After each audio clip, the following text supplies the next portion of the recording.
আসসালামু আলাইকুম দর্শক মণ্ডলী, আইপিএস মার্টে আপনাদেরকে স্বাগতম। আজকে একটা ব্যতিক্রম মেশিন আপনাদেরকে দেখাবো, যেটা হচ্ছে ডেই ব্র্যান্ডের, হ্যাঁ, DEYE ডেই।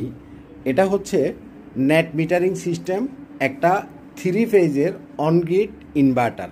মেশিনটা বেশ বড় দেখছেন এবং খুবই হেভি কোয়ালিটির একটা মেশিন। আমি এটার কনফিগারেশনটা আপনাদেরকে দেখাই। গ্রিড কানেক্টেড পিভি ইনভার্টার, লেখাগুলো পড়া যাচ্ছে কিনা জানি না। এটা হচ্ছে 8 কিলোওয়াট, হ্যাঁ, এটা মেশিনটা হচ্ছে 8 কিলোওয়াটের। তো এই মেশিনটা মূলত হচ্ছে 3 ফেজের মেশিন। আমরা বাসা বাড়িতে আমাদের কারেন্টের যে লাইনটা ইউজ করি, এটা হচ্ছে সিঙ্গেল ফেজ। আর যাদের ইন্ডাস্ট্রি আছে, ইন্ডাস্ট্রিয়াল সেট আপ যাদের, তাদের হলো ফেজ থাকে হলো 3টা। তো এটা হলো অনগ্রিড সিস্টেম এবং এটা হচ্ছে নেট মিটারিং সিস্টেম। এখানে সোলারের যে কানেকশনগুলো এগুলো এসে এখানে লাগবে। এটা আমরা কালকে ইনস্টল করব ইনশাল্লাহ। ইনস্টলেশনের পরে আপনাদেরকে আমরা এটার ডিটেলস একটা রিভিউ আপনাদেরকে দিব। তো নেট মিটারিং জিনিসটা কি আমি আপনাদেরকে বলি। আপনারা আমাদের সাধারণত গ্রো ওয়াটের যে মেশিনগুলো, হাইব্রিডের যে মেশিনগুলো দেখেন, এগুলো হচ্ছে অফ গ্রিডের সাথে হাইব্রিড করা, আর এটা হচ্ছে অনগ্রিড টাইপের একটা মেশিন। এখানে যে সুবিধাটা আপনি পাবেন সেটা হচ্ছে, ধরেন যে আপনি 10 কিলোওয়াটের একটা হাইব্রিডের নেট মিটারিং সিস্টেম, এ ধরনের একটা মেশিন ইনস্টল করলেন 10 কিলোওয়াট। এখন আপনি ইউজ করতেছেন ধরেন যে 2 কিলোওয়াট বা 3 কিলোওয়াট, তাহলে আপনার বাড়তি যেটা সোলার থেকে আসতেছে সেটা আপনার নেট মিটারের মাধ্যমে আপনার গ্রিডে চলে যাবে। কথাটা আপনি বুঝছেন কিনা?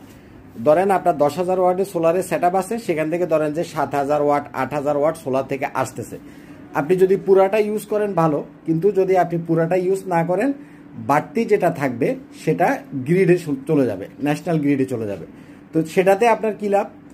আপনার যদি নেট মিটারিং সিস্টেম করা থাকে, যে বিদ্যুৎটা আপনি দিনের বেলায় ন্যাশনাল গ্রিডে জমা রাখলেন, রাত্রের বেলা আপনি গ্রিডের যে ইলেকট্রিসিটিটা ইউজ করতেছেন, তখন দিনের আপনার জমা যে ইলেকট্রিসিটিটা সেটা আপনি ফেরত পাবেন। অর্থাৎ দিনে যখন আপনি গ্রিডে ইলেকট্রিসিটিটা জমা রাখবেন, তখন আপনার নেট মিটারটা একদিকে ঘুরবে, রাত্রে ওই মিটারটা উল্টা দিকে ঘুরে আপনার ইলেকট্রিসিটি বিলটা অ্যাডজাস্ট হয়ে যাবে। অর্থাৎ আমরা হাইব্রিড সিস্টেমে ধরেন যে ব্যাটারিতে আমরা চার্জ করে রাখি, তাই না? যখন ব্যাটারিটা চার্জ করে রাখি, কারেন্ট চলে গেলে আমরা সেই ব্যাটারিটাকে আমরা আবার পুনরায় ইউজ করতে পারি।